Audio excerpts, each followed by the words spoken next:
Twelfth fail आणि IAS picture तुम्ही बघितला असेल, निदान स्टोरी तर तुम्हाला माहित असेल, बरोबर ना? ट्वेल्थ फेल पिक्चर फेमस आहे, लक्षात घ्या. पिक्चर आहे का वेब सिरीज आहे? असू दे, काही म्हणूया आपण. पण इन्स्पिरेशन मिळालं होतं ना.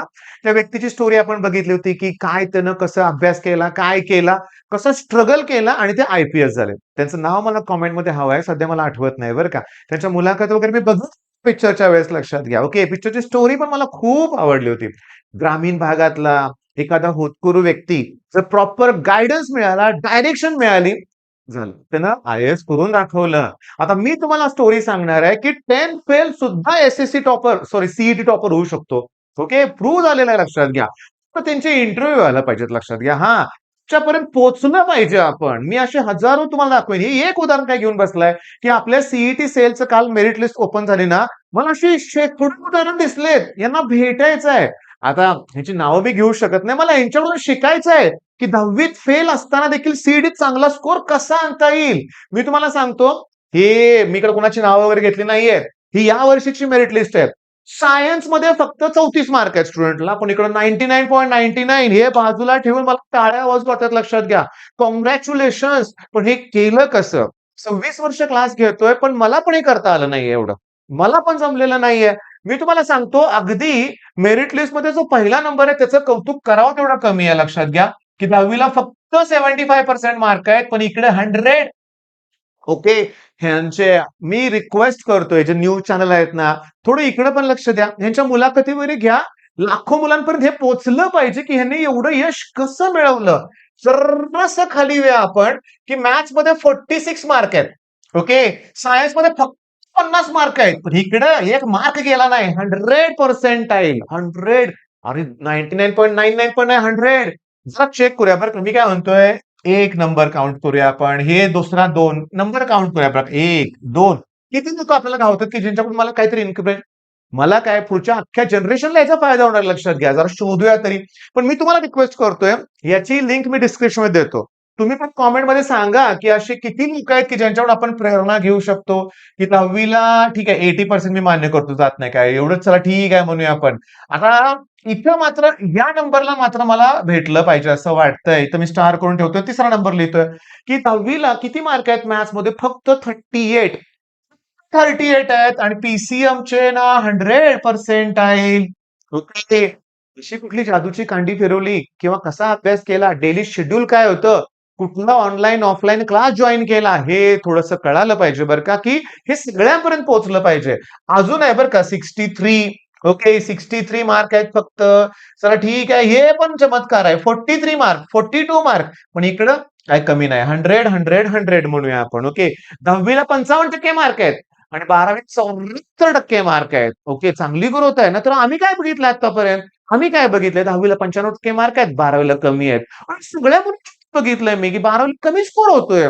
पण इथं धुरंधर लोक आहेत, लक्षात घ्या. इतका बदल. अरे आत्ताशी एक बघितलं पेज, एक पेज बघितलं, अजून पेज बघायला गेलो तर अजून सापडतील बरं का, लक्षात घ्या. अजून बघायला गेलो ना आपण, तर अजून सापडतील. आता या पेजवर चला ठीक आहे, 10वीला 60% मार्क आहेत, सायन्समध्ये 50-50च मार्क आहेत, पण इकडं 100. मग काय बदल केला पाहिजे? 10वी नंतर अभ्यासाची पद्धत कशी असली पाहिजे? मी काय बोलतोय तुमच्या पण लक्षात येईल असेल. काय करायचं सांगा? काय करायचं काय याचं लक्षात घ्या. करायचं काय? की फेल झालेली मुलं सुद्धा 100% कडे जातायत, लक्षात घ्या. आणि मी तुम्हाला सांगतो, मी माझा अनुभव सांगतो, लक्षात घ्या, की मला काय यांच्या मुलाखती वगैरे घ्यायची नाहीत. इकडे बघा, मॅथ्समध्ये 34 मार्क आहेत. मॅथ्समध्ये 10वीला 34 मार्क आहेत. सायन्समध्ये 44 मार्क आहेत आणि इकडं 100 पर्सेंटाईल. 99, 99.99, 99.99 पर्सेंटाईल. मी तुम्हाला सांगतो, काय प्रकार आहे माहितीये का, की आम्हाला पर्सनली काही मेसेजेस आलेत, लक्षात घ्या. ओके. आणि यातल्या काही मुलं आजकालची जनरेशन झेड एकदम स्ट्रॉंग आहे बरं का. ह्यांचे सगळे पाठीमागचे रेकॉर्ड्स काही मुलांनी शोधून काढलेत. कुणाचे वडील कुठल्या पॉलिटिकल पक्षात आहेत, काय आहेत, तिथपर्यंत मुलं सांगतायत. मग करायचं काय? आपल्याला न्याय मिळेल का? हे जर फ्रॉड असेल तर दाद कुणाकडे मागायची? कशी चौकशी करायची? लास्ट इयर सीईटी सेलने सांगितलं, की 10वीचा प्रकार वेगळा असतो. ती एक्झाम वेगळी असते. सीईटी एक्झाम वेगळी आहे. त्यामुळे दोन्ही एक्झाम पॅटर्नमध्ये फरक आहे. त्यामुळे एखाद्याला 10वीत अपयश आलं तर तो सीईटीत यश मिळवू शकतो. आज 26 वर्ष शिकवतोय. नाही झाला चमत्कार एका वर्षी सुद्धा, की बाबा 10वीला हे आहे तेवढे. आता मी तुम्हाला सांगतो. 10वीला 50% मार्क होते. होते, होते. आणि 12वीत तो 96 पर्यंत पोहोचला. हा पण तो 99.99 ही वेगळी गोष्ट आहे हो. हा 99.99. आता हा तो 96% पर्यंत पोहोचला ना मुलगा, ह्याची मार्कलिस्ट वगैरे सगळे आहेत माझ्याकडे. ओके. हा 24 तास राहायला माझ्या क्लासमध्ये येऊन थांबला होता. ओके. 2 वर्ष त्याने डेडिकेशन दिलं होतं.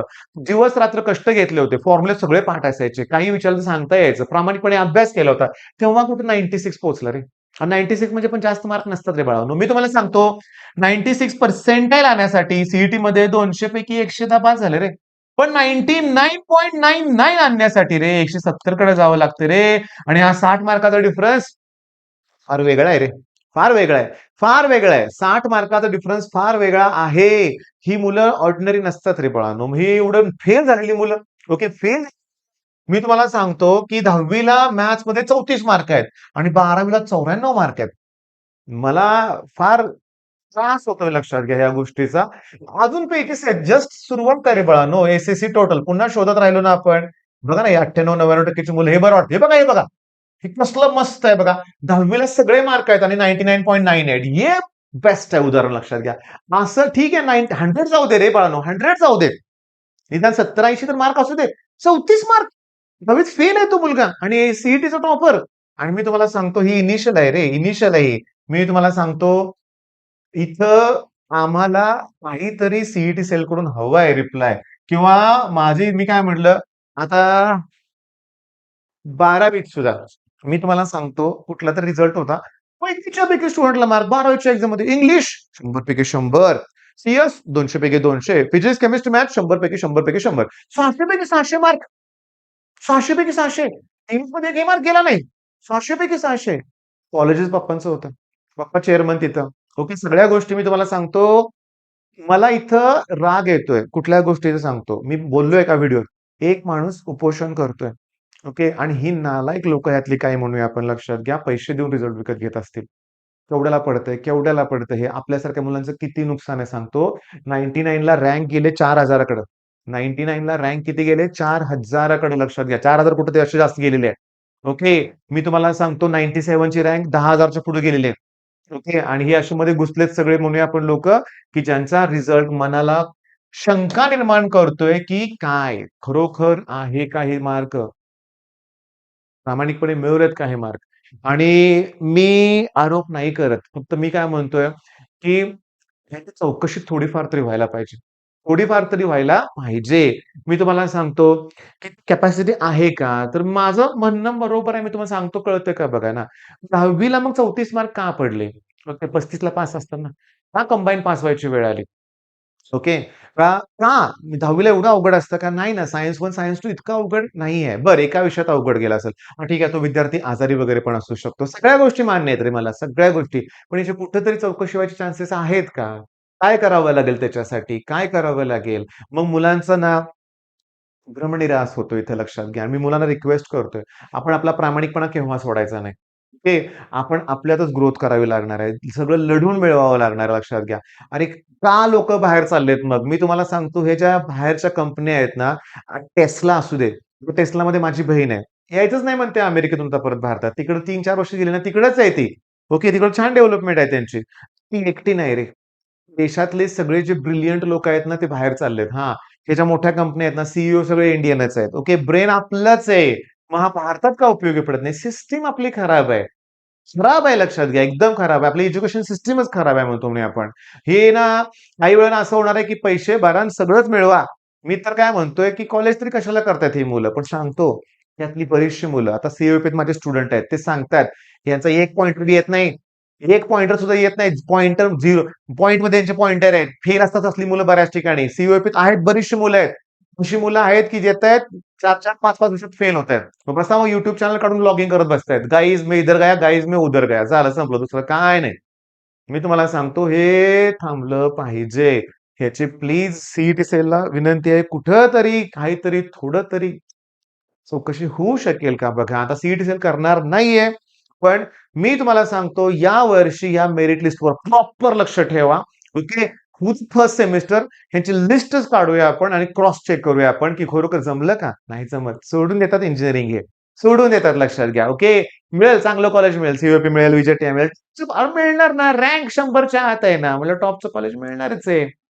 सस्टेन होणं सोपं आहे. सी जेव्हा जातील ना किंवा व्ही-आय-टी मध्ये जातील ना, वेक्टर स्पेस सारखा टॉपिक दिसेल ना, तेव्हा कळेल. कुठला टॉपिक? Vector space. मी तुम्हाला आता YouTubeची पॉलिसी मला काय माहिती नाहीये, पण तुम्ही गजेंद्र पुरोहित असं एक YouTube चॅनल आहे का बघा.